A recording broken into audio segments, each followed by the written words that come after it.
агаарын бохирдлыг бол дулаалгаар л шийдэх боломжтой. Өнөөдрийг хүртэл бол бид нэр төлш буюу шатдаг материал дээр татаас олгож төрийн бодлогоор дэмжиж ирсэн бол үүнээс цааш төрийн бодлого бол дулаалга буюу хэмнэлтийг дэмжих ийм бодлого руу чиглэхээр том өөрчлөлтийг хийж байгаа гэдгээр онцлог болж байна. Тэгээ хоёр тогтоол сүүлийн үед чухал хоёр тогтоол батлагдсан. Нэг нь бол утааны талаар сонсголын үр дүнд гарсан ажлын хэсэг төлшөнд утаа гаргадаг 100-нд төсвийн мөнгө зарцуулахгүй гэж 6 сарын 5-нд батлагдсан.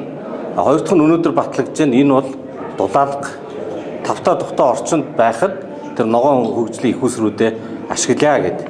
Энэ урт удаан хугацааны яриа энэ одоо мэрэгчлэнүүдийн ажилласан ажлын үр дүн явсаар байгаад улсын хурлын тогтоол болж гарч байгаад баяртай байна. Дулаанбаатарын төлөө. Одоогоос яг 8 жилийн өмнө Монгол Улсын ерөнхий сайдын захирамжаар гарсан ажлын хэсэг би бас энд ажиллаж байлаа. Энэ утааг багасгах 4 арга замыг заасан бөгөөд тэр 4 арга замын нэг дээр нь дулаалгын асуудал тавигдсан юм аа. За тэгэхээр тэр үед бол одоогийн бидний яриад байгаа ногоон цаг хүчлэлтийн тогтолцооч байсангүй өнөөдөр энэ бүхнийг ойлгож мэддэг хүмүүс манай энэ төр засагт гарч ирээд энэнийг одоо бодиттой ажил болгох энэ санаачлагыг хэлүүлээд явж байгаа баяртай байна.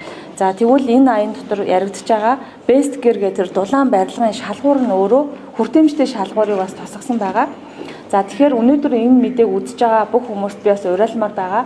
Хэрвээ та гэр оролд амьдардаг хөгжлийн бэрхшээлтэй хүн байвал бас надаар дамжуулан энэ аяны талаар мэдээллийг бас авч болно шүү. Нэршлээ Улаанбаатар хоттой шууд холбоотой юм шиг мөрчлөө. Бүх суурин газрууд болон орон нутгийг энэ одоо уриалгыг дэмжиж цаашдаа хандлагаа өөрчилж бас орон нутгийн төсөв хилцүүрээр бас уг асуудлыг авч хилцээсэй гэдэг зүйлийг нэгдүгээр дуурайлж байгаа гэдэг зүйлийг хэлье. Тэгээд орон нутаг болон Монгол банкыгаа бас энэ тогтоолыг хэрэгжүүлэх ажил дээр бас засгийн газартаа хамтарч ойлголцож ажилласаа гэдэг зүйлийг уриалж байна. Ногоон зээлийн санхүүжилт маань энэхүү тогтоол батлагдсанаар цаашдаа 2028 он хүртэл үргэлжлэх энэ процессын хувьд бол нэг талдаа зөв тал руугаа шилжих боломжууд бидэрт бүрдэж байгаа. Нэгдсэн үндэсний байгууллагын хөгжлийн хөтөлбөрт бас бид нар энэ ногоон зээлийн санхүүжилттэй холбоотой асуудлаар бол цаашдаа арай өөр төвшөнд агуулгыг гаргаж ярилцах ийм боломж бас өнөөдрөөс бүрдэж байгаа гэж харж байгаа. Ер нь гал төлөхгүй бол утаа гарахгүй. Гал төлөх хэрэгцээг юу бууруулах вэ гэхээр дулаалга бууруулна. Тэгэхээр утаа бууруулах хамгийн найдвартай арга нь бол сайн дулаалгах явдал гэдэг нь маш ойлгомжтой энгийн логик.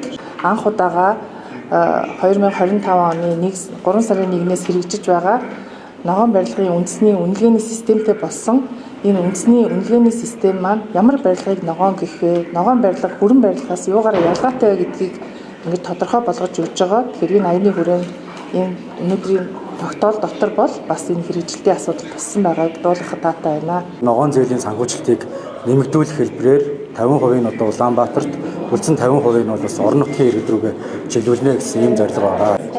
За сумын аймгийн засаг дарга удирдлагууд маань, за нийслэлийн болон дүүргийн удирдлагууд маань орон нутгийн төсвөөр хэрэгжиж байгаа энэхүү дулаалгын одоо хөтөлбөрүүд дээр өргөжлүүлэн нэлээд идэвхжүүлж ажиллахыг одоо бас уриалмаар байна.